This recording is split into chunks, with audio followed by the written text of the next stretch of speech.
welcome to OldMate Yarns episode 2. We have got Dean Kyrwood playing main character Kit Savage. I appreciate you pronouncing my second name right, by the way. Do people get it wrong? Kyrwood. What do people say? Yeah, people get dyslexic and make it K-R-Y, Kyrwood. We've also got John Harding playing Nigel the Nihilist. Yeah. Actually, you play two characters. You play Nigel, and then you play Nigel the Nihilist. That would be correct. No spoilers, right? A very clear distinction we need to make. It's a sort of Adam Sandler, Jack and Jill type situation. Yes, I think that would be the best way to describe OldMate. I think that would be a great comparison to make. That's A-class movie to compare with. And yeah, I took a lot of inspiration from characters that Adam Sandler has produced, and also Eddie Murphy doing the entire of the Clumps. and that one's not too bad. Norbert was no good. Arnie's Terminator, right? Oh no. Arnie's a Terminator. Yeah, you're taking inspiration from the Terminator? Yeah, I hadn't actually given the Terminator a thought. That's interesting. I might have to watch it again, but the thing that made me think of it was the chasing me in the fork. He's kind of Terminator-ish, but I think he's got a little bit more going on than the Terminator. The Terminators, while they share that idea of being like a single-minded thing that's going after, but I mean, like the Terminator is a product of his programming, and I guess to a certain extent we all are. But I think that Nigel has more of a journey of like self-discovery in this movie. For sure. That's much more human than like the Terminator does. But I guess like the aspect of like the Terminator being a single-minded thing going after a guy. Yeah, his relentlessness, right? Is accurate. But just the relentlessness. This is great. Is on par. Yeah, for sure. I think that's definitely one of the film conventions that's being subverted, is the fact that there's usually the one. I mean, it's the archetype is Cyclops. Like that's the mythological root of all of those characters. I mean, Jaws, even literally one eye, like one-sighted, narrow-minded, very singular focused. And you see it all the time where there's just like relentless force that won't let up. And there's such a huge inspiration for Nigel well before it evolved into what we're sort of seeing now, was actually, I don't even remember the character's name. I don't even know if he had a name, in Raising Arizona, the Coen Brothers movie. And the guy who was the bounty hunter, I think his name was. And he was, once Nick Cage stole the baby, that's when the bounty hunter was sort of employed to like hunt him down. And this character of just like this, I hadn't even seen the movie. I just read the script, and how the bounty hunter was written was really like that one-eyed sort of just relentless force. And then I wanted to fuck with it. So I loved the idea of, once I actually saw the movie, it's not even that close. Like the way they did it, I don't think is very Nigel-esque, but the just like this relentlessness, but then playing with that, because no one's like that. Like no one's. Okay, I guess a shark. I guess in Jaws or Alien, there is like a relentless force, and they're actually not humans, so they can be. But any humans that seem to be like this just one-eyed monster, I mean, it's really narrow, and I think humans are more complex than that. Like we can also get distracted. Like I think we can be obsessed, but revenge only takes you so far, and I think that's Nigel's journey. Is like willpower is really what's driving you, and so that's why you scratch Kit Savage into the bat, is because what you think should drive you is revenge, and they're sort of feeding that to you. That's very much the programming, is like the powers that be, the forces of nature are sort of going like, you were fucked over, fuck them back. That's justice. And so you sort of got this idea of revenge, but over the course of the film, I think, yes, you're definitely far more complex than that one-eyed thing, and I think that's the beauty of, I think that's where the layers of the character really come in, is I mean, even the script doctors, I've, worked with some script consultants for the OldMate script, and from day dot, from the first version, they all said, like, Nigel, we love Nigel. Like, the character, the journey of the character is so tight. How you sort of realize what's wrong and how you overcome it, and then what you decide to do at the end. Yeah, and like that. We've had this conversation before about like that heightened version of what is a reflection of what people go through every day. I was like quoting that line from The Wire, which I just finished it. It's so good. But Good. where it's like life is what happens when you're trying to get other shit done or something Yeah. like that. It's like having this singular focus. Like they give him that choice of like, what is it that's going to drive you? And it's like revenge. And too many of us, and I put myself in this category. Some go, I need to do that thing, and that's what will give my life purpose. That is what. Here's this goal. Like it's great to have goals and all that, but you know, there's so many more aspects to life that that can give you fulfillment, and you don't even know they're there until you realize it. And Totally. so I'm trying not to sort of say too much, but it's like that's the kind of journey I feel that Nigel goes on, is that self-revelation of like understanding that a singular focus that isn't even healthy is not what we should be striving for. And that's very much a realization of his. And it's like, I remember reading the script with that in mind and going, and you know, your latest edit definitely feels out a lot that way, and just going, fuck, that's something I need to apply to my own life a bit, and Don't we all, right? you know, and adopting a bit more of the Nigelistic philosophy. Nigelistic. Hey. I love it. When That's which basically means that I'm going to murder Dean. Oh, fucking, I wish you would. I'm kidding. After we wrap, all right, yeah. I want to have some kind of legacy, all right? Mate, That's think of how good your musical sell if you're posthumously. Yes. Yeah, that's fine. That's fine.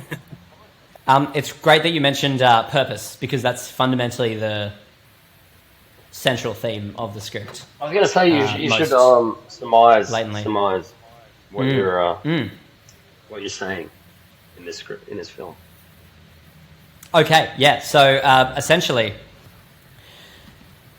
something worth dying for is something worth living for.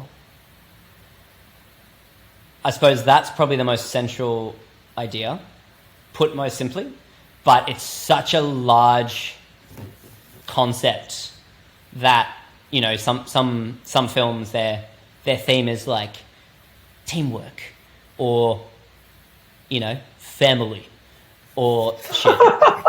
That sounded really cynical. It's Fast and Furious, isn't it? It is. No comment. If the theme is a little bit more simple, if it's like, so teamwork, for example, is a really great one, because it's like a group of people and they're not working together, and then at the halfway moment or towards the end of the movie, they realize its importance. Oh, we've been fighting with ourselves this whole time, and really the enemy's out there. And then they work together and overcome the whatever big problem. So the internal struggle of not working together is overcome, and then only by overcoming the inner struggle can you overcome the outer struggle, which is blank, whatever the movie's about, seems to be about, but it's actually about teamwork. And so that one's a really clear one, where you can go, by not working together, dissent in among the group is what's preventing the outer problem from being resolved. The reason I think family didn't land as a theme in Fast and Furious is because there wasn't enough exploration of it. I mean, Everything, Everywhere, All at Once is a fucking great movie. The theme of love, I felt like the movie was great, but I felt the theme didn't quite land because it was only reflected at the very start and the very end. And I mean, someone said this, another writer said this, that if you know, whatever your theme is, it needs to be bigger than the characters. And I think specifically they were talking about love. If you're going to make love a theme, it needs to be bigger than everyone. If you're telling a story about love, it has to be bigger than the characters, actually. It has to be this third character or this thing that kind of lives on. Whereas it kind of felt like a little bit of an afterthought. And who am I to, you know, criticize that movie? I mean, it just absolutely raked in at the Oscars. It's just the awards that it's looking at, immense. So I don't have anything to really add to that. But I felt personally that I was a little bit cheated by the theme of it, because it's kind of like, it didn't feel like knowing the theme actually solved the movie. It felt like they kind of were resolving the film and then went, oh, love is important. But okay, so putting that aside, OldMate and the theme of meaning, I don't think there's any real simple way to say it, and that's why the film itself is an allegory. So every single character is embodying a thing, a different purpose of their life. So Kit is like the audience, and he is the everyman who's losing purpose and is seeking it. Nigel is nihilism. So you've lost purpose and you fill the void with something. And that's the irony of nihilism. Like, Nigel the nihilist isn't actually a nihilist, because, as you say later on in the script, and won't spoil the ending, but you have that kind of moment where you have a bit of a speech and quite dramatic circumstances, and you say, like, I'm Nigel the nihilist and I'm not even a bloody nihilist, right? Like, everyone's there watching these fights to the death, and you're like, if you're actual bloody nihilist, you wouldn't rock up, you silly bastards.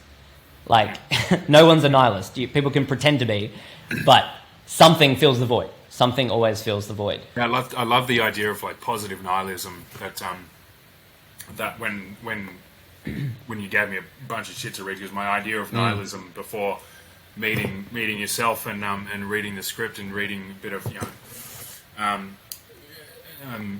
fucking Nietzsche that you gave us to read, was just like, nihilism was just this idea of just like, well, nothing matters. So fucking it's very, very risk-cutty. But then it's like, yeah, I think, you know, nihilism is going to be more part of life in this sort of positive way. As we move away from religion, we move away from sort of higher powers and whatnot, where like, you know, every generation is getting less and less religious, and so they have to find meaning in other ways. And like the idea of just like, well, if nothing matters, then I can assign meaning to whatever I choose, which is a really powerful thing. But that's existentialism. So that was so Nietzsche was saying this in the late 1800s. His dad was a pastor, I believe, of a church, but his mum was a psychologist, and that was really like the absolute sign of the times at the end of at the close of the 19th century to the 20th century. The 20th century was very much like the death of, I think, in a big way, the death of religion and the birth of psychology and individualism and that kind of stuff. And so Nietzsche was sort of like a microcosm for what was going on more broadly in the world, by having, you know, an autocratic sort of father figure going, no, the church is the way, and then having a mother talking about the mind of the individual. Fucking imagine being that, right? And then being sick and dizzy, so you had to go for long walks and think for hours and then write down for like 45 minutes, otherwise he got too dizzy. And so he'd have to consolidate all of that shit that he's thinking about. So he was very much like, so he had that famous quote, you know, God is dead and we have killed him. And that at the time, like, well, now in hindsight, we sort of think about that and people were sort of like, yeah, fucking the end of all that, you know, all that power structure. But he wasn't saying it like that, because if you read the rest of the passage, it's God is dead and we have killed him and we will never wash off the blood. And it's this idea that there was a sense of a higher reality, some organized structure beyond us. And so when that fell apart, morality became, I mean, he was, later in life, he went nuts trying to, like, the last thing he wrote, or didn't quite finish, when he kind of went mad and died, was the reevaluation of morals. It was called something like that. I'm paraphrasing. But the idea was that without a higher power saying this is right and this is wrong, you have this idea of, nihilism, of like, nothing matters, so you make it mean whatever you want to make it mean. And the danger of that in the very first instance is like, I mean, you can get away with murder if you think it's fine. You know, there is no natural consequence for that if you decide it's right. And so the other famous quote he had, because he made up the concept of nihilism, but he didn't agree with it. He didn't think it was a good idea. The idea was that, you know, I mean, his other big quote was, if you stare into the abyss stares back. Right? And so you go, okay, everything's meaningless. And if you just sit with that, and you sit with it for too long, fuck, man, it's really cold. Terrifying. It's really dark. That's terrifying. Isn't it? Yeah. And so the quote of OldMate, an early rendition, was, Kit stared into the abyss, and the abyss winked back, and that's Nigel. And I think that puts a fun spin on it. Okay, so that's nihilism, but then Albert Camus came along 40, 50 years later, and he was really, and Kierkegaard as well, And that was the concept of existentialism, which is actually what you're talking about, John. Optimistic nihilism is existentialism, which is what we're really, I mean, the world has been in for a little while now, which is the baseline for capitalism, I think, which is, yeah, everything is meaningless, so we can make it mean whatever we want it to mean. And so really then we're relying on science to tell us the actual natural law, what is physically, if we push it, it's going to push back. You know, what's the actual physical reality? The issue with that is there is a morality, you know, aspect that science explains how, not why, but everyone makes fun of philosophers these days. So the people who can actually answer the why question, no one wants to listen to. Yeah, but like science to a certain degree can explain like morals and where they come from a evolutionary standpoint of like how our emotions work. It's like, you know, when you feel loneliness, like you feel hunger, loneliness comes from being pushed out of a group. So it's like we feel loneliness in a modern day sense when we're by ourselves, because that's not really our natural state. We're naturally like these pack people who work together. We're like, you know, ants who all hang out. And which is how. So they very successfully described how, but. Yeah. But like, it's what causes you to be pushed from a group. It's antisocial behaviour, and that's like so these reactions that we have to people who are being antisocial, or to you being antisocial and being ostracised, are evolutionary sort of things, like love, yeah, and feeling different things towards people are sort of evolutionary sort of traits that have been, like, obviously if you kill someone in the group, that's not good for the group, and so, you know, people feel certain ways towards you, and these are all evolutionary traits of like and you're 100% correct, but I think the danger is that science explains away the magic and sterilizes it, where we do end up with this really empty sense of like, okay, we know how love works. Great. No, but I think there's magic in the way that it's like slowly formed over hundreds of thousands of years. I think I'm looking at it if you think of it like that. Of just like, I think it's such an incredible feeling that has evolved, and it feels so amazing. Like to be in love with someone, everyone knows like it's such an amazing feeling, and the fact that has arose from the primordial soup. There's a whole bunch of different paths that we've gone down, and that the sitting at the precipice of that is like the current state that we are, where we feel love towards other people. I think there's a magic in that is something to behold. I don't think it sterilizes it. I think you can have a sort of, I'm not going to say spirituality, but you can have this kind of a feeling towards like how we have come to this point from an evolutionary process, and still be in awe of it in a way that you might be in awe of like sort of morals from a higher power sort of standpoint. You said the magic word though, which is perspective, because you hold that perspective. I think it's a wonderful perspective. A lot of people don't. Yeah. And I think that's the danger, and that's the power of storytelling, which I grappled with for a long time, is the sharing of perspective, where I think the literature that exists is so heady. Science is so in the head. It doesn't have to be. It happens to be right now. I feel like so much of the conversation takes place in the head that it's ignoring the heart. And so you're bringing a lot of heart back to it with your perspective. But I think a lot of people listening to what you just said, that actually may come as a bit of a revelation, because, and I'm not saying it has to be a sense of a higher power. I just feel like if we feel like everything is explained and there's nothing left to discover, there's no other places on Earth to discover, that's where I think weird conspiracies can sprout out, like flat Earth shit, because it's just a sense of wanting something to find. I think there's a sense of mystery, there's a sort of trying to reel this back in. I think if we let's go. we're off. Also, Here we fucking go. Nah, because that's where I slightly disagree. I feel the stronger power of conspiracy is wanting to be part of the small in group that knows. You've got people who spend every day of their life being a fucking number on a chalkboard, and they want to be part of something special. They want to be part of that in group. They want to be the ones who know.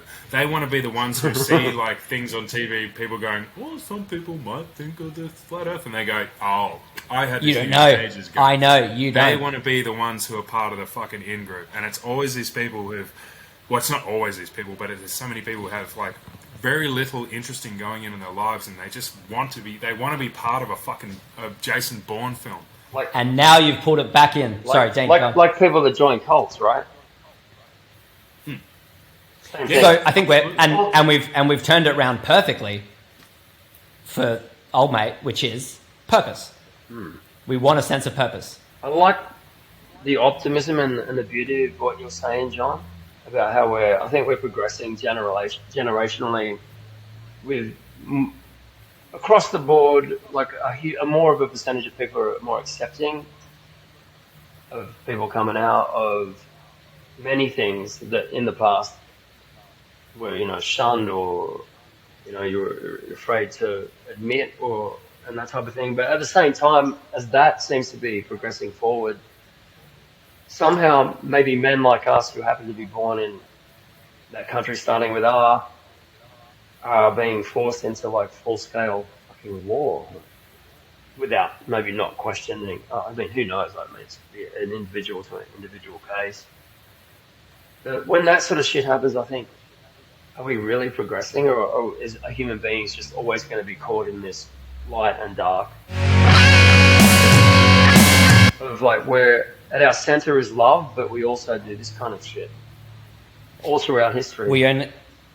We only have the light because of the dark that contrasts it. You're right, yeah. I think if it wasn't a world of duality, then it wouldn't. We'd be in the world where you couldn't have either. We'd be in that world. You couldn't have either highs or lows. We'd be in that film with Sylvester Stallone where they wipe their ass with seashells. Oh my god! That movie? It sounds like a dream you've had, John. The future. It's like in the future, and it's like some utopia where you're not allowed to swear anymore. There's no crime. All this kind of thing. Oh, Demolition Man. I think so. Maybe no one, but I think it's not. With Wesley Snipes. I can't remember, but Sandra Bullock's in it. Yeah, that's with Wesley Snipes as well. Yeah, it's Demolition Man. And they laugh because he doesn't know about the seashells. Because he takes a shit or something in the film, and like I can't remember the seashells part, but I definitely remember you getting started for swearing. There wasn't toilet paper, and you didn't know what to do or something, and they were like, "You didn't use the seashells" or something like that. Damn, fuck, Demolition Man. I haven't seen that in years. It's sounds because like unpleasant. the most violent man in prison breaks right. out of prison, and everyone's too pussy to be able to stop him. So That's right. Greatest cop of all time. They've got to put him away. The Sounds seashells. like a great. That's the only thing I remember from the I'm not film. sure about the seashells though. Because I thought so long and hard about how you would wipe your ass with seashells. When I saw that. I think I'd think long and hard about what else to wipe my ass with. I'd be fucking very careful. Seashells. Oh, I have low battery. I'm gonna have to run and get a charger. I'll still be able to. Is the first episode like up? Yeah. Yeah, it's up. I'll still be able to hear you guys when I walk off, so be careful. Because I've got these in. All right. What do you think we're going to talk shit? Oh, fuck that thing. Fuck you guys. Oh yeah, I apologise for saying ADR with probably nobody understanding what that meant, and I appreciate you putting in the explanation. Mitch? That's right. I was saying a whole bunch of shit that no one fucking knows about. I was referring to characters in the movie without fucking saying anything. I know, right? You say It was shit loose. I don't understand all the time, and I just go, I'm just going to learn the lines. I was saying that's wild every 5 fucking seconds. I learned a lot about myself. It was really so. This is a great question to pose to you guys. So, because I don't ever really see myself in playback. Like I'm just blissfully unaware of how I come across. But I was shocked at how intense I am. I was fucked. I am full on. Like goddamn, someone. You were unaware of how intense you are. Yes, genuinely unaware. I thought I was just like chilling like you guys, and I saw it back, and I'm like, fuck me, will you shut up? But you're Well, to be fair, it's also like, sorry. no, you go.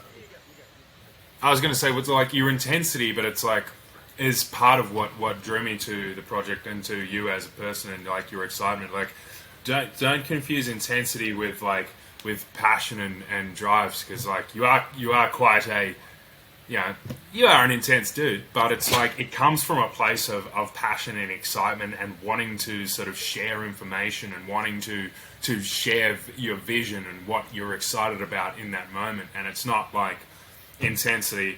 Yeah, some fucking intense dudes. I'm just like, oh Jesus fucking Christ. But no, your intensity is sort of infectious, and like I want to have that energy. That's what I was. I really appreciate it. No, yeah. No, please. That was what I was going to say, but that was much more eloquent than how I was going to put it. I really appreciate that from both of you guys. Thank you. I just find it annoying more than anything. It's just very, very annoying. We all find ourselves. Yeah. Look, here's the thing. Okay. Like, you'll never not find yourself annoying watching yourself in playback. So that was going to be my question, because you guys, as actors, are obviously seeing yourselves back quite a lot. And do you have any tricks to navigate, seeing yourself that often?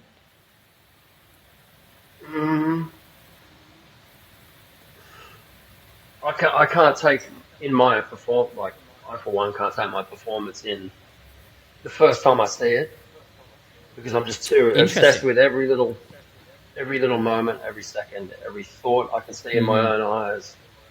I'm like, fuck, I hate myself the entire time, and it takes. If I do watch it a few times, I gradually can see the entire film as a whole and my part in it, and be less worried about how I come across, because my first reaction is usually always I fucking hate it. I hate me. I hate me. Interesting. You know. And so more times sort of I think gives you immunity to feeling that. Especially because the first time, I don't know if John feels like this, but even if I feel good after a film is shot and I don't feel like I did a bad job, I'm still terrified to see it the first time. Ooh. Wow. When my heart rate raises, like if it's a smaller role and I know my scene's coming up, my heart's going pounding before I come on. Sometimes you're pure magic. So thanks. Sometimes after the first time, I can kind of have a moment of, oh fuck, that's a relief. I wasn't fucking terrible. I don't know. How do you feel, John? Part of it is that we work in such a subjective sort of field, and we do tend to be hypercritical as actors. And I remember the last film that I did that I was a lead in.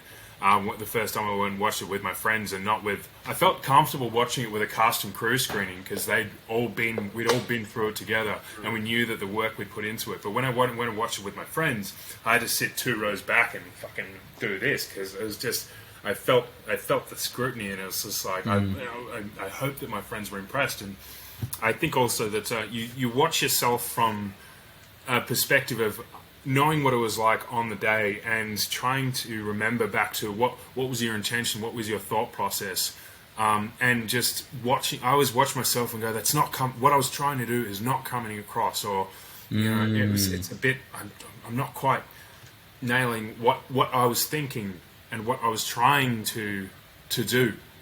But then you've got to remember that, like, what you're trying to do. And while you might hit those sometimes, and people get it completely, people can read in completely other things, and people are seeing something different to what you're seeing.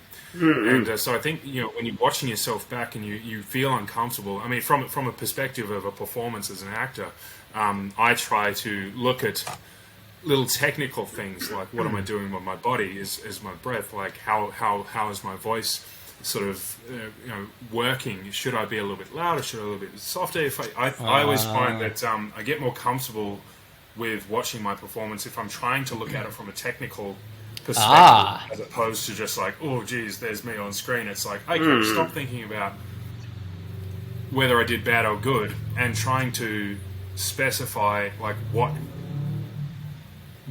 technical things can I fix to be better next time.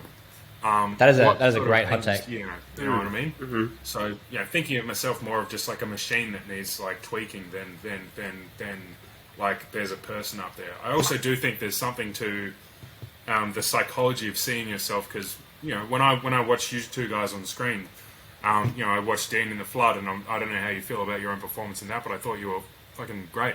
But when I watch footage of Mitch as he is now and doing things, I just see him. But there's something, it's almost like uncanny valley of watching yourself on screen, because we're kind of not geared towards that. Absolutely. There's a lot of actors, high level actors who might cop a little bit of shit because have you ever watched? I was watching a clip of Johnny Depp the other day, and he got asked, have you watched the movie that he was just in? Have you even watched The Tourist? And he just goes, no. And like the crowd erupts in laughter, and it's like, he hasn't even watched his own movie, and it's like, well, I get that. I get that. Yeah, he very famously has never seen anything he's done. Who was that? Sorry. Johnny Depp has very, very famously just not ever seen anything he's done. Yeah, I get it. And I probably for that from reason. The perspective of like you've done the work on that, and you can get criticism from other people, but we all it's good to watch your own self tapes back on this kind of thing and try and. But when you're at that sort of level where you've got your process down pat and you know what your work is, you can look. You can. And if you know which are the right voices to listen to, you can listen to what other people say about your performance and go, okay, all right, that was good or bad.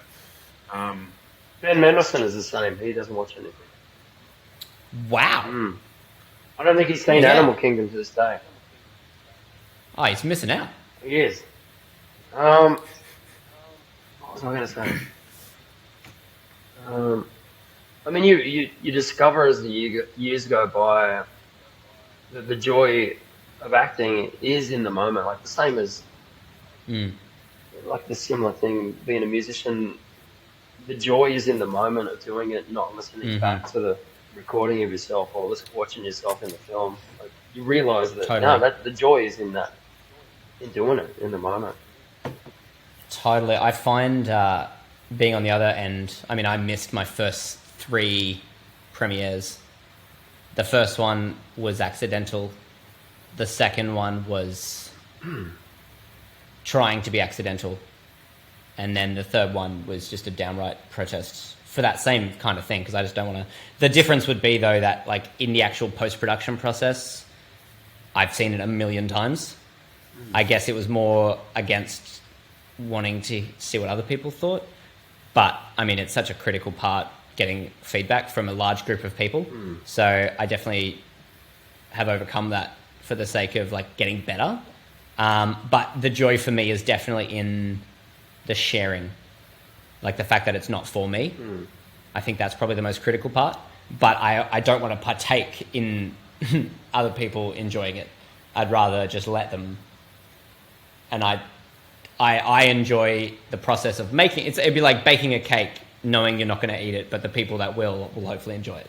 It's like, there's enough sugar in this, they're going to fucking love it. I don't need to be there. I don't want any. I'm filled up from the bloody eating the shit out of the bowl, and I don't want to, like, that's not for me now. But it's really fascinating what you guys were saying about, like, I suppose approaching it technically. I definitely found I did that with the, like, OldMate, the cinema kind of trial run we had in Perth. I definitely found like approaching it from like, all right, let me get like, I'm just going to purely engage in the audience experience of it and pick up what they enjoyed, and when they were kind of a little bit, when the vibe was a little bit heavier, I suppose just purely as like a test audience perspective, very much the similar kind of thing as what you said, John, about approaching it technically. It's actually very similar. I worked on this series years ago. I think it was like 2017, I think. Body Hack, Todd Sampson's Body Hack. And in the second season, he's with the Iraqi Special Forces. and he's talking about how to deal with fear. That's the hack that he's trying to overcome. Mm-hmm. And the way that the Iraqi special forces on the front line in the fight with ISIS, when gunfire erupts, the way that they overcome fear is when the amygdala is firing with fear signals, they use their prefrontal cortex and overload it with sensory input. So they will purely just go like, what smells am I smelling? What sounds am I hearing? What sights am I seeing? And by breaking down what's in front of me, it purely overloads the fear signal and just quietens it down. And I find that's very similar. That's exactly what my fucking therapist said to me. Wow. Exactly the same thing. So it's, she would call it checking in with yourself. So it's like, so your prefrontal cortex is your thinking. This is your rational sort of brain. And as anxiety levels start to heighten, and you start to feel like your heartbeat get a bit stronger, you heat up. That's sort of signs of your amygdala starting to take over. That's your fight and flight response. And of course, like you in certain situations you can't do either of those, and so you start to. That's the start of a panic attack. And so part of and I'm trying to remember the movement. So it's just like it just closes off. So what you've got to open up your prefrontal cortex by just checking in. So all of these anxieties that you have, and of course, like bombs being dropped on whatever, that's going to cause that. And so the idea of checking in with yourself is just stopping, thinking about how you're feeling, and then reconnecting yourself with the physical world around you. And it's like right this very moment, I'm now just thinking of like what do my feet feel like in my shoes? What am I? I can feel my legs on the leather of my chair. And what is presence? I can feel my being hat present. on my head. The sensory touch of touching this table. It's all these like physical things that just bring you back to here and now, and like that's essentially kind of what you're doing in meditation as well. It's just like, I was going to say the spiritual angle on that is being present. It's mindfulness. It's when you're in the complete present. There is no future or past. There is no other external problem. It's only what's here and now, and you really reconnect with that. Well, we're I'm supposed really to glad that my therapist and my therapist from country New South Wales and the Iraqi army have got things in common. Big ticks all around. I actually had a poem in the most recent book that I had come out. It's called Fear, and because it was in response to something I saw from a scientist, a neurologist, who said lateral eye movement when you're feeling scared is really powerful, and the reason they think is because if you're actually in an environment that is actually threatening and your eyes are darting around, it's sort of your body preparing itself, and then the preparation itself puts you in the right frame of mind to deal with a threat. The lateral eye movement gives your body the sense that it's moving forward, and if you move forward in the face of danger, your body goes, we can't feel scared because we actually need to do something about it, and we're already moving towards doing something about it, so don't feel the fear because you're acting. My God, this is full on. I'm gonna loop that, and I'm just hold on it for a long time in this episode. Please. If you're only listening, check it out on YouTube because this is going to be great. John's faces are awesome. I love I love making your eyes like Newton's cradle, like. Oh. Nice. The fear. So physical forward movement in the face of fear reminds the body and mind that though the threat is here, there's no reason or time for feeling scared when action itself makes us prepared, not only to face the problem at hand, but for facing the probable chance of facing the next one. No matter how small, facing each fear helps face them all. That's pretty profound. So where can we buy your book? Thanks for asking, John. You can buy the book on... There's a link here. You got to point somewhere and then put the link. Is it here? Is it here? It might be there. The link might be here. I'm not really quite sure. So while I know I could probably just, drive to your house and give you a beat me up until you get one, yeah. But for the loyal viewers, is it on for the loyal viewers? Like that? Yes, you can purchase. The book is called More Foolish, and you can purchase it on disordergallery.com. there's the art gallery. The beautiful people over at Disorder Gallery have published not only this one, but one before this. So the first one was called The Fool, and this one is more foolish. And a lot of the designs in it. So it's technically poetry, but it's that's definitely not what you think of. It's not the dewdrop on the leaf and the sunlight in spring. None of that shit. It's absolutely rogue. It's existential. It's savage. Damn straight. It's wild. That's wild. But it's definitely made with fun in mind. It's a lot of fun. There's a lot of color. There's a lot of pictures. And the picture for Fear is actually, and even the cover itself, they're actually two designs that will make their way into OldMate. Where? Yeah, that's great. Easter eggs. That's you'll a find fucking out. Easter egg. Oh, OldMate is full of Easter eggs. There are so many Easter eggs in OldMate.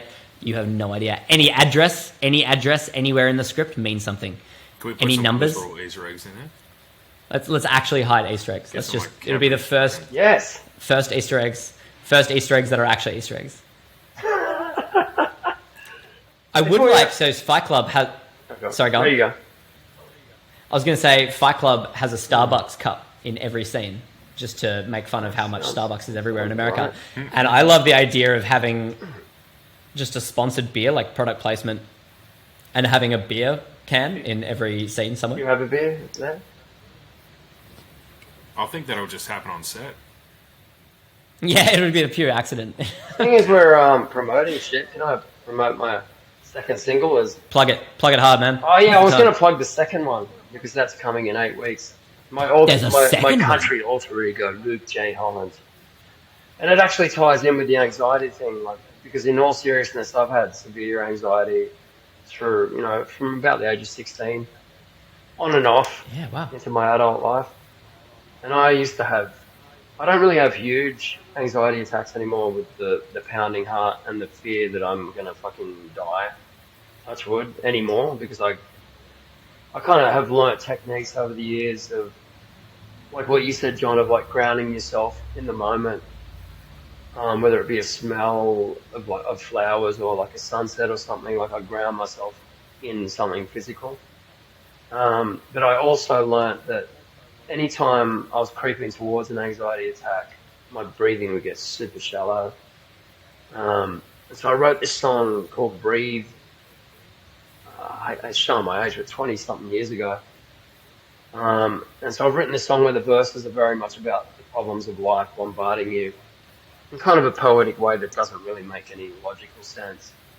But the chorus is quite open and it's called Breathe, and it's like my own personal mantra to remind myself whatever's punching me in the face in life, breathe through it. It's the start of not allowing it to crush you. So that's the second single. Oh, great. I feel like a dick making that a plug when it's something so serious. But No, absolutely not. That has some serious, like, that is possibly one of the first songs with proven medical benefits. Yes. I mean, yeah. Breathe. Well, Get a listen in 8 weeks. thanks, Mitch. Unfortunately, I don't have any plug. Sorry, was it? When's you don't have any bubbles? I was going to say I don't have any pluggables. Why don't you plug your next fight, dude? We haven't talked about that. Hey! Yeah, I man. don't That first one I was... don't have anything lined up. John is a fucking heavyweight boxer, people. Oh, 2-0, right? 2-0. 2-1. Mate. 2-1. Oh. Nah, but the last fight was the best one. It was the one I'm most proud of, the one that I lost. But, Oh, wow. I can't believe you lost. absolutely swang and bang. Wow. Big island, a brick of a bloke. And we just fucking punched each other's heads in for 3 rounds. And my favourite part was in the last 10 seconds when you hear the... We both just hands down, just fucking started absolutely throwing. But no, 2-1. But yeah. Did I see the first win or the... another one coming up? Did I see the was that? first win or the second win? Sorry? Which one did I see? The first win or the second win? That was the second win. Yeah. Which was Second win. knockout. That was killer. Was that a points decision that you lost, though, John? So good. I lost Nah, the he points was- decision. Yeah. I can't imagine That was anyone close, taking you close. down, bro. Oh, mate, a big islander fella. Yeah, like as big as you. Yeah, and you stayed standing, and you lost on points. Like I'm heavy, but like he's just as heavy. Was he as tall as you? No.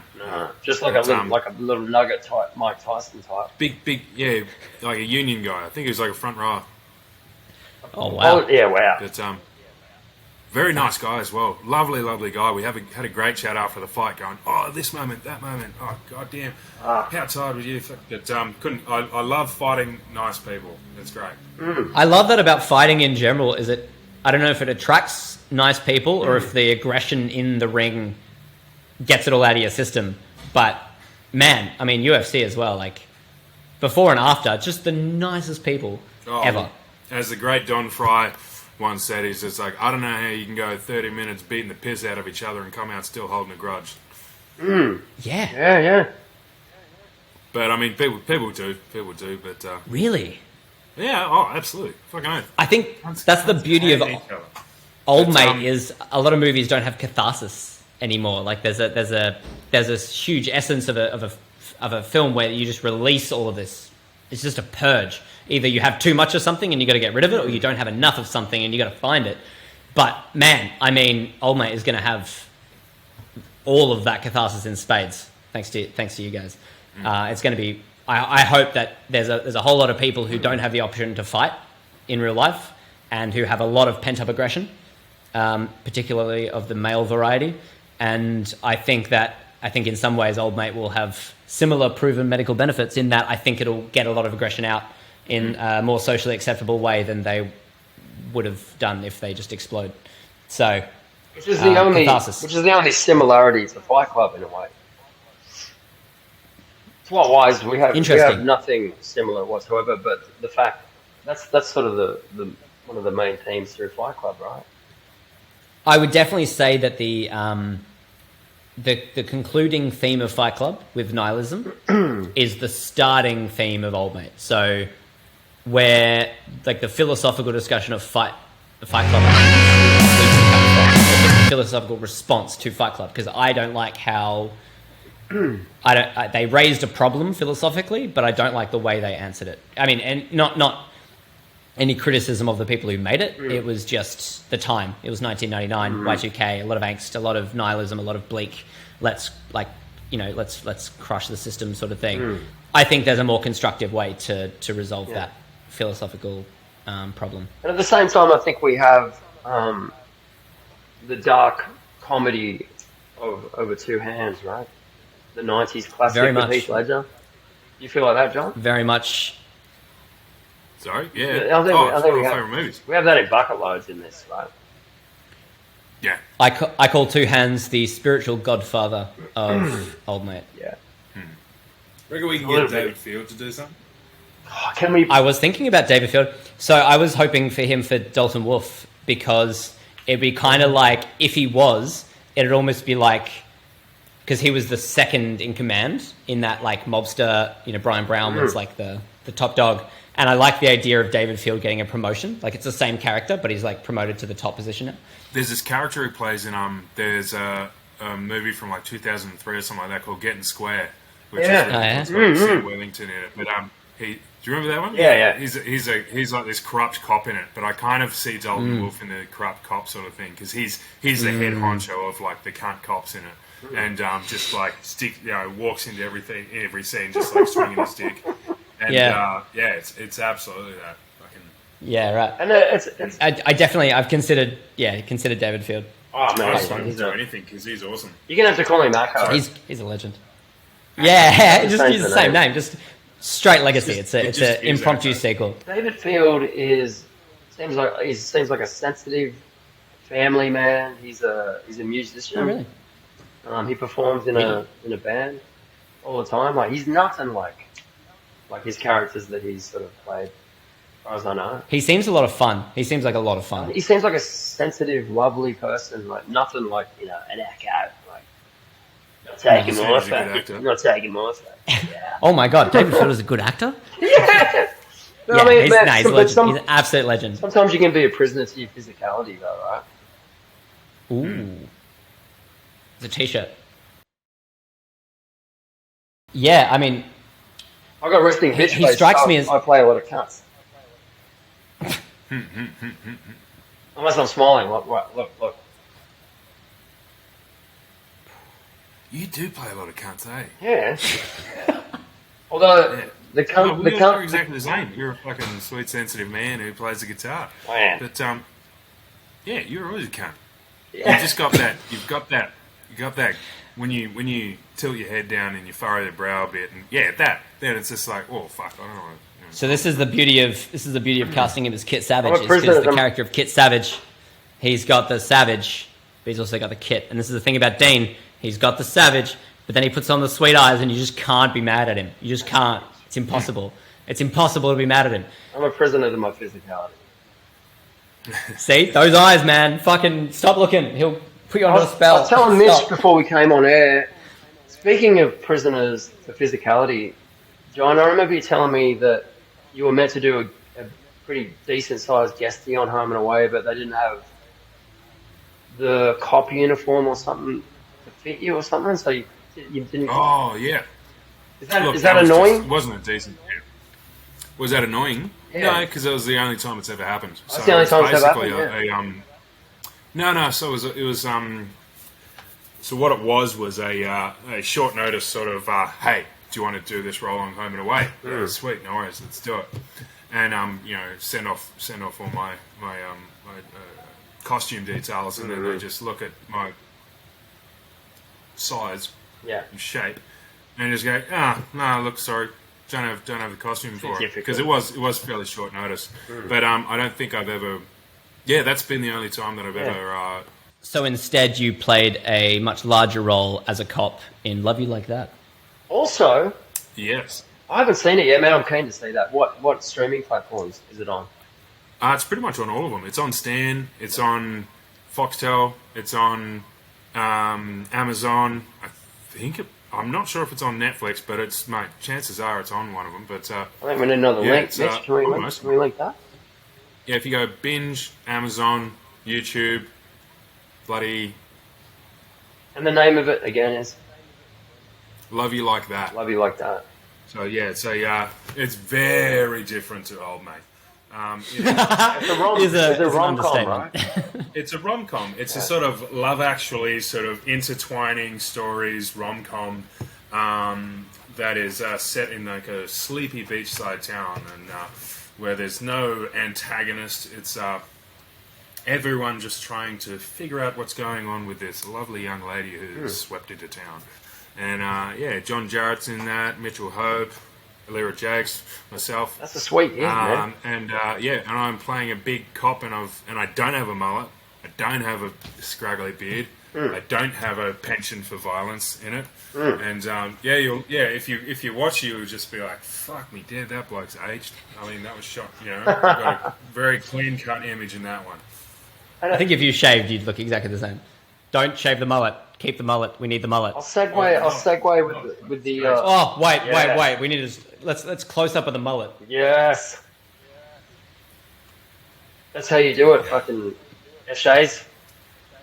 Love That's it. it. Yeah, none of that bullshit mullets that people have got. This is a real mullet. You want to see a mullet? Here's another. When I went to the Sorry, go. when I went to the barber, my 2 points of reference for the hair was Mel Gibson in Lethal Weapon 1. Yes. Yes. And the other one, because my hair's a bit curlier, when it's not under a hat, the other one was Dermot Brereton. Who? The Fucking New AFL South Wales player. man. You fucking New South Wales from Dermot Brereton. He's a football player from like the 80s and 90s. Yeah. And by also football, he commentator means- now. Like he means- AFL football AFL, player. yeah. Not your bloody, So not- you're running around bullshit. He means not real football. He means like that. Thugs. He means that messy. What's that? He means that messy game where the ball just bounces around everywhere and it's like totally unstructured. Just because you don't understand it doesn't mean it's not, beautiful. It's beautiful. You're just like, oh, what? We don't just hit each other? I understand some of it. I don't like it. Fair enough. But Dermot Brereton was a bit of a wild man back in the day, and he's got this beautiful, just curly mullet. But Love yeah, it. him and Mel, but it was particularly Mel Gibson in Lethal Weapon 1. Yeah. Mate, Lethal Weapon 1 has informed more of my life than I care to admit. That movie is exceptional. Shane Black especially. Did he write Not that? just that movie, but just Shane Black's Black. the fucking man. He is fucking great. Um. Oh, Kiss Kiss Bang Bang. Oh yes. Fucking magic. I mean, our dynamic is a little bit like Gay Paris and what's And yeah, Downey Robert Downey Jr.'s Jr.'s great, character? No, maybe it's not. But Yeah, I don't remember his name. I would say your dynamic is more like Russell Crowe and Ryan Gosling from Nice Guys. Oh, yeah. I definitely see a lot of that. The interviews afterwards, the dynamic between actually Russell Crowe and Ryan Gosling and even Shane Black, just the best chemistry. And that's definitely been the interviews with them is just, they're just making each other laugh. That's purely what they're doing. And because of that, it's so funny.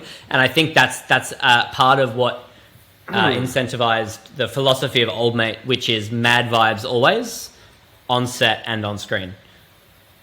Full stop. Like there's no, like a stressed production ends up in a confused film, and you can feel the tension. It just seems a little bit manufactured. Describe what mad vibes are for Generation X. Mad vibes. I can't understand. Yeah. Fun. Yeah. Fun is the primary. Like, we know what we're doing. Like, I was on a set once, and the DP was just a straight veteran. Like, he has been through literal war zones. This guy was out of control, and I remember just getting this real heated conversation from a producer, phone call, and was just laying it on thick over the phone. And this DP walked over, took the phone off me, and just went, hey, we're not defusing bombs, all right? And hung up on him. And I think that mentality is just like, we're not in a life-threatening situation. We're making thing that makes people have fun. Yeah. And you know, I think Mad Vibes is very much the essence of, like, when you're watching it, you find that presence. You know, I mean, the idea of what the therapist was saying, John, of be present. You know, the Iraqi special forces literally hearing gunfire from ISIS running towards them and then going like, citrus. You know, like the concept of that. Sorry, man, I had a lot of oranges last night. I'm peeing citrus. The concept of, I pissed myself. did you fart? Like, There's no flowers around. We're fucking done for. has anyone got any Glen 20?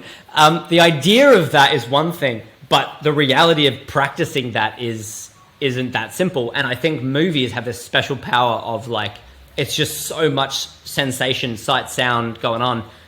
It helps in just go, oh, I forgot for a second that we're all dying, you know. And I was talking to someone, she's an occupational therapist, met her on a plane, and didn't catch her name. And she said, you know, because I was sort of like, you know, I like that we're able to make movies, but compared to what she's doing, you know, helping people gain mobility who can't walk because they haven't walked for 3 months. And she said, don't underestimate the power of art, because when people are in that hospital bed, when people are bedridden, and even as people are getting better, why do you think they want to get better? You know, it's for the good stuff. Like, they take people from a place of suffering to not suffering, but in that plane of not suffering, it's pretty neutral. So you go from not suffering to enjoying.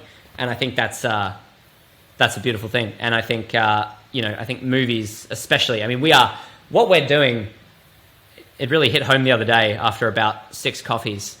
I went on this, I just dived down the rabbit hole of what...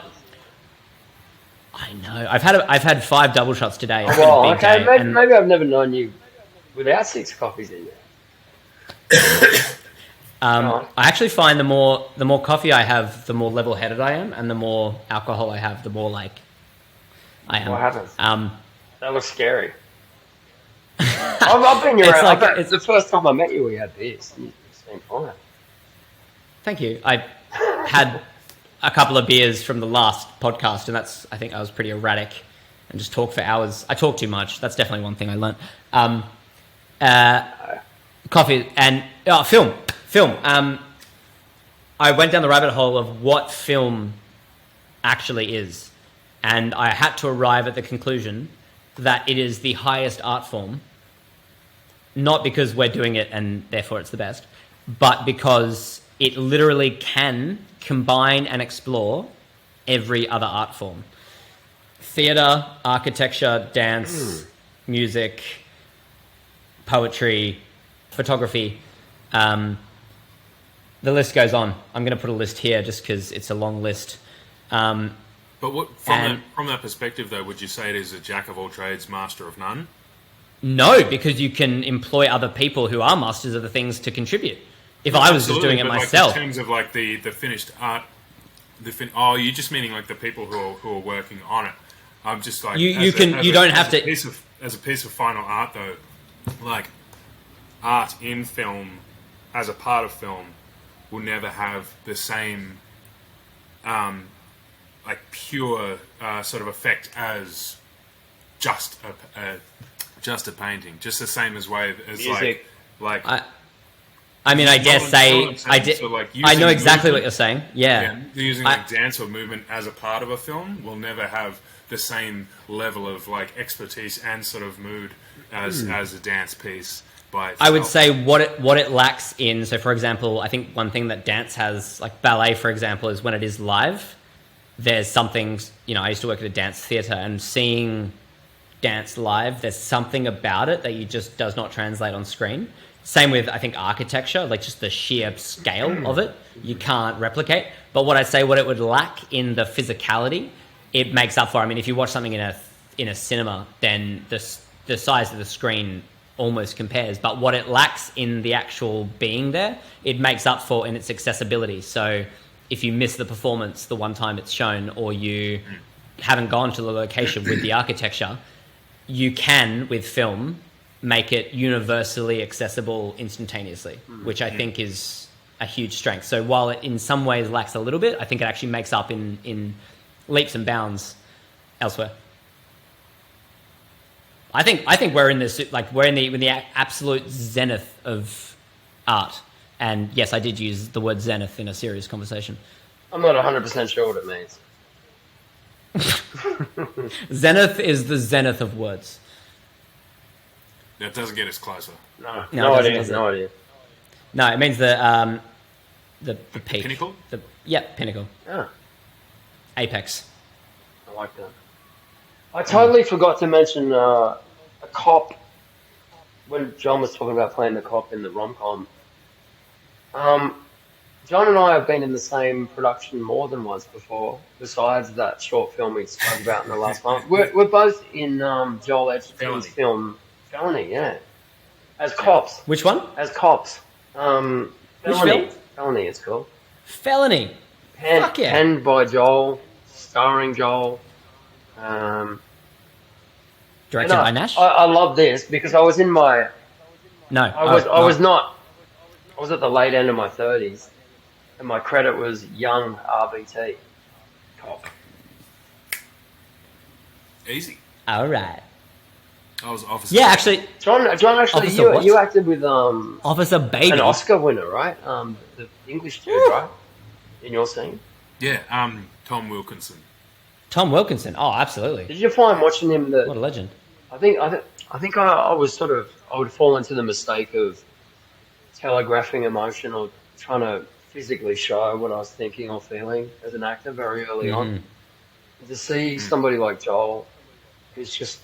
You just see his thoughts change, and he's quite very still most of the time in the scene that I was in. Did you find that, John? I thought all three of the guys that so I was in a scene with Tom Wilkinson, Jai Courtney, and Joel Edgerton, and there were three very different actors because Joel was like Jai is much younger than the other two blokes, and he was playing the sort of more upstarty kind of cop.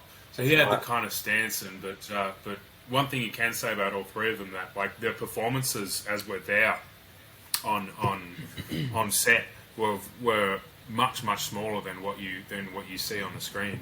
But Tom, like Joel, I know exactly what you're saying. It's just like he's just speaking at a normal sort of level. They're just doing exactly. There was such a naturalism about it. But Tom Wilkinson was a funny one because he'd always have his sides and he's like looking at his, what's going on over here, and just like, he looked like he just wandered on set, like he looked like the most confused man in the world, and then they're just like, and action, and then he's just like, But it was funny because he brought that that energy to the performance, because at the time, so that the scene that we were doing, like Jai and Joel were very focused, and Tom Wilkinson's character was coming in being a little bit confused, like what's going on in here, like okay, just because I was playing Officer Baby, who would he's just an information giver. Here's what's happening. I say Officer Baby because I was like fucking 30 kilos heavier and you're a baby face. Yeah, you look so young. 15, 20 years younger. It's 15 years. Oh no, God, maybe like no, not that long. Like 10 years younger. And I was very baby's face, but Officer Baby. But so Tom Wilkinson, he had this energy about him before they yelled take action, of a bit of confusion and a bit of like, I'm not quite, where should I be standing on this, that, but then narrowed that down into what his performance was, and that was a takeaway I took from his performance.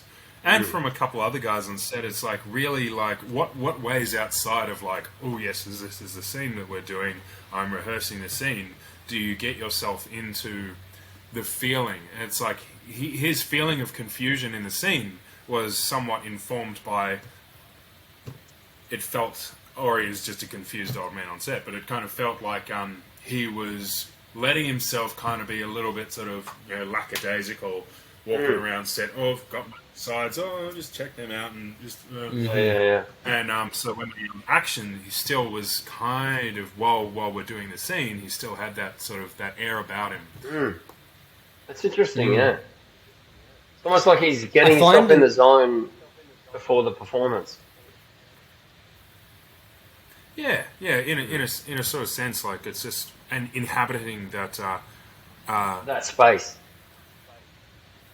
Yeah, and that kind of that thought process, and the way that his brain is functioning at that moment in time. Not that I can actually add much to a conversation about Tom Wilkinson, Jai Courtney, Joel Edgerton, yourself, John, and you, Dean. I definitely find in an edit, so on set directing, and also in an edit with my limited experience, there is a lot, like the eyes are absolutely everything.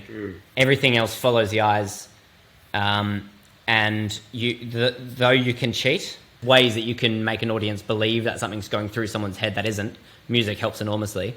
But I definitely feel that, I mean, the age-old saying, eyes are the windows to the soul, I mean, it definitely holds up where you can't.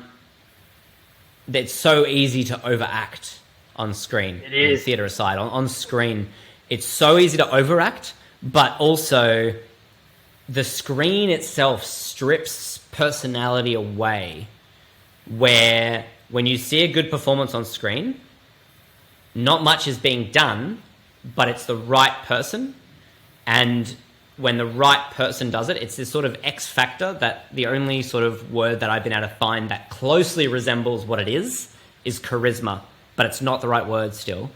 You both have it. Kat Hoyos playing Sophia in OldMate, she has it. The greats have it.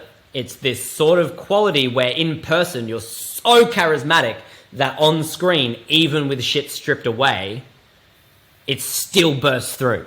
And you just go like, fuck, man. When you see the magic on screen, those people in real life must like so like someone was, who was it? Some comedian was talking about meeting Ewan McGregor, which was probably the first time I heard this concept, and was just like seeing him in person was just like intense because he's just so charismatic. And then you see it on screen and it still breaks through because, man, most people on screen, they can be giving it all, they can be giving nothing, they can be sitting there thinking deeply about whatever. And you watch it on screen and their eyes are just dead. There's no light in them, even if they're lit well. It's just like you sort of see ideas go in and you don't know where they're gone after that. It's just in there somewhere. But then you guys on screen and Kat on screen, you can see you thinking. You actually might not be thinking at all. You might just be sitting there just going like, sorry? That's miles away. But it just looks like you've just got... No, I'm always thinking about something. But then, thank you. And you can tell. Thank you so fucking much. And look at your eyes. Like, you can just see it. You can just see there's clockwork going on. And I think at the end of the day, what we're all really looking for, and John, you mentioned this earlier when we were having that more philosophical discussion, we're all looking for human connection, I think. You want to see yourselves on screen, right? Like, you want to see yourself up there. Right. You want to see... You want to feel related with what's going on. You want to feel involved. And I think when you can see someone that's really thinking, when you can see someone who really feels alive, when the actual blood from the heart is smeared on the screen, I mean, you feel like you're not alone, I think. And that is really, I think, fundamentally the power of great actors. All right. I want to say, man, like, we John and I haven't seen any of the fucking footage that I know of. And to see even those little bits that you put in the promo, man, was fucking sick. Have you seen that? How good is it? Oh, you haven't? I've seen like the promo stuff, but that's it. Oh, so you saw yeah. Screening over here. That's all I've seen too, but it looks slick as fuck, dude. It looks good. You got any screenings lined up over here? I think the cast and crew screening at the Rocks is still my preference. So if something kicks off in Newcastle first, I have a projector screen sitting over there with a stand. So we've got the whole traveling carnival. But yeah, I mean, I think the Rocks, it feels right. So for people listening, the Rocks Brewing Co. were the amazing people who did our OldMate official pale ales. We're on a fucking beer, John. Huh? And you did it. You're the man. Thank you, John, for hooking us up. And the Rocks have been a pivotal part of my creative journey for a long time, starting in late 2019, early 2020, on some various jobs, and then really kicking off in a big way in 2020, mid-2020, post the first half of that hot mess that was that year, when we were doing the Heretic Foundation. And every Friday night, some of the nights too, more than I care to admit, mainly Friday nights and Sunday lunchtimes, I would find myself at the Rocks, decompressing. And then post that chapter, 2020, mid-21 onwards, we would have all OldMate production meetings at the Rocks. Wow. And the beer that inspired the OldMate Pales was at one point called the Hangman, which has allusions to Kit Savage in OldMate because he's very much like the tarot card, the Hanged Man. He's really thrown himself in situations where he ends up hanging upside down, but sort of stoic through it. He's like, yep, I put myself here. But also that then beer that became the American Pale Ale, which is just exceptional. And so the Rocks has a special place in OldMate. It's really influenced it quite heavily. So I feel like a cast and crew screening there would be appropriate. It feels like not strong enough of a word, but it feels like it's the spiritual home for the first proper cast and crew screening of that of what we've done so far. Sweet. Couldn't agree more. My local get down to 160 Burke Road, Alexandria. Fucking do it. Oh man, and the Irish whiskey burger is to die for. Oh, and the fucking the wings. Squid. Oh, and the squid. Oh, everything. I haven't had dinner yet. Neither. What time is it? What time does the Rocks close? Am I in? Yeah. Am I popped out? Give me 2 hours, man. Midnight. Does it? Midnight. All right. Squid and chips. I'm not happening. sure during the week actually. I feel like I've been kicked out of that earlier than that. I feel like it's been like 10 or 11. Anyway, I digress. Yeah, so if we can have the Rocks for a screening, I mean, yeah, I'll keep that conversation going, but that would be awesome. And we're going to do it with a projector that you have, right? Depends on the situation. So if a place has a screen that's big enough, I'd prefer it. Otherwise, a projector will do us. The thing about a projector is we'll also need to hook up sound, and I'll need to like rent all of that or buy it. Speakers and shit. So I was thinking of my local, which has a brand new huge beer garden. Oi, all right. But they don't have all that stuff, I don't think. That's right. Well, that's the reason I got the screen and the projector. So we have, yeah. So what I was thinking, especially for Newcastle Way, is if like we could do it over a couple of nights and hit like the entrance, Central Coast, Newcastle, and fucking anywhere further up. If we could like, I could just rent the sound equipment for like a chunk of time, and we could just bang, bang, bang, like each night. Yeah. Hit up a few and sort of tour it. The first 10 minutes of what we shot. Which is exactly what I was about to say. What we are talking about is the 10-minute proof of concept that we've shot, right? Yeah. We haven't mentioned that, have we? Which is, no, we should probably add context. And I feel like, what are we at? Hour 42 already. Man, time flies. One of the last things we'll talk about. But yes, so let's add a bit of context to this, shall we? So we filmed the first... I've cut it down to 9 minutes. It was really the first 10 minutes. Let's say 10 minutes to round it off. What'd you cut? First 10 minutes of the... just dead air. Just I'm just kidding. space. Where in the film, I would like to put it back in. I would like it to pace it a little stronger because we have so far to go. Like the range of where it goes. This sets the scene, so you think you have a cap on how intense it is, and then it only just breaks through that ceiling a number of times. But yes, so the first 10 minutes, the very, very first 10 minutes of the film, we have shot already, as though if we don't... in the worst case scenario, if nothing ended up happening with finances, we could just keep filming and not have to redo it, and it would be the first 10 minutes. I feel like it was pretty strong. It looks strong from what I've seen. It was so strong because there was this... It had the vibe, right? It had the mad vibes. I would like to redo it where we have more time, more than anything. There's a few nice to haves that we didn't quite get. So, like, I want the camera to move a lot more, and that was just a pure, again, like, you need kit, like you need not the character kit, you need camera kit, like you need to set up dollies to end up having that camera moving a lot more than it was. Dolly and handheld. And I like the handheld. I wish there was more handheld, which means again, camera operator, not the DP on the camera. That's like that's like rookie. So Jordan did an amazing job on camera, but he's a DP. He's the eye and the mind, not a camera operator. You know, like a camera operator, that's like a very specific job. They just muscles have built up over a couple of decades of holding heavy shit. To then when I give direction for what the camera should be doing, they're like all over it. And also like a lot of dollies. Like I love just like this kind of not so slick as modern movies do, but I just love when the camera, if the camera's moving, there's an added sense of urgency and life to it that, if there's more than one person in the scene and they're both doing something animated, it has the same feeling. But as soon as that sort of stops, if the camera's not moving and the people aren't moving, sometimes the energy can drop.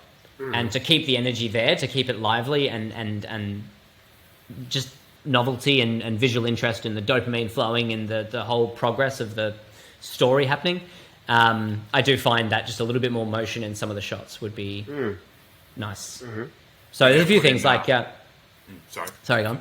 No. I was just going to say, you're going to put in a Michael Bay spin?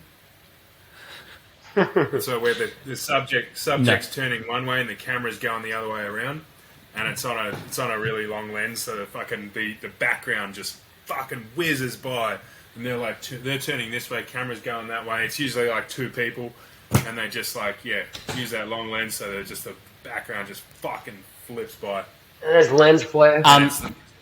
I have done, and then added a lens flare and explosion for no reason. The answer is a definitive. Bad Boys 2 for that. No. Anyway. You haven't seen Bad Boys 2? No, I said check out Bad Boys 2 for that. Yeah. No, I know. I was quoting Hot Fuzz. You ain't seen Bad Boys 2? Oh, fuck. Oh, you incepted me. Well, they do the Michael Bay spin in Hot Fuzz.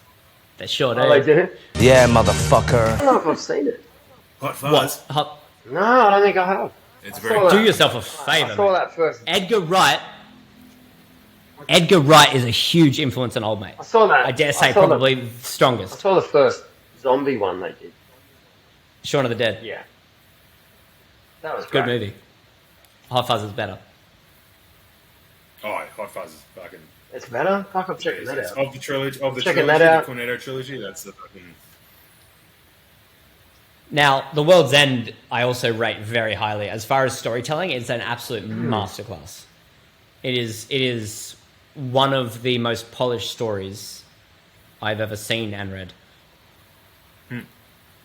Like the idea of, yeah, it's stunning. So, like storytelling in terms of crafting and experience that guides a viewer through, that keeps them engaged, tells them something important, and seems coherent. Coherence is a really underrated part of it, which is just making sure that people are following along the whole time. I mean, that's harder to do than it sounds. The World's End, the overarching story, is a guy who the highest point in his life was after high school graduation in a small town where they tried to hit 12 pubs and have a pint at every pub and do the Golden Mile. Mm-hmm. That was his highlight, and life has just been downhill ever since. So years later, he gets his group of friends back together again. They've all moved on. They're in their 40s. They're all got life, living, divorces and marriages and full-time jobs and running businesses and whatever. And then there's Gary King, who hasn't grown up, who wants to relive that experience as a way to sort of pretend like his life is going somewhere. And so the objective of the movie is to finish the Golden Mile, which they never completed, which is 12 pubs in a small town. The movie goes absolutely rogue. I'm not going to tell you what happens because it's an exceptional movie.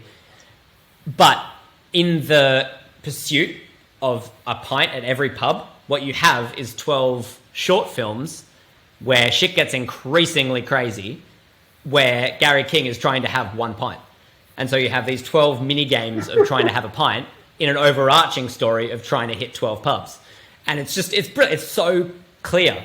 And then everything can kick off in between. Anything can go, whatever chaos can happen. But because you've come away from infinity and you've got this real strong outline of what the actual structure is, it can go rogue. And so you've got this massive bar fight between, like, I don't know how many people, 30, 40, 50 people. And the whole time, dodging punches, swinging punches, Gary King is still trying to down a pint. It's brilliant. Is this The World's End? The World's I'm End. going to check that out. I'm quickly going to go number one. Fucking Dante's Inferno shit. Sorry. It's got real flavors of that. See you in a sec. I'll be back. Oh, it has got flavors of...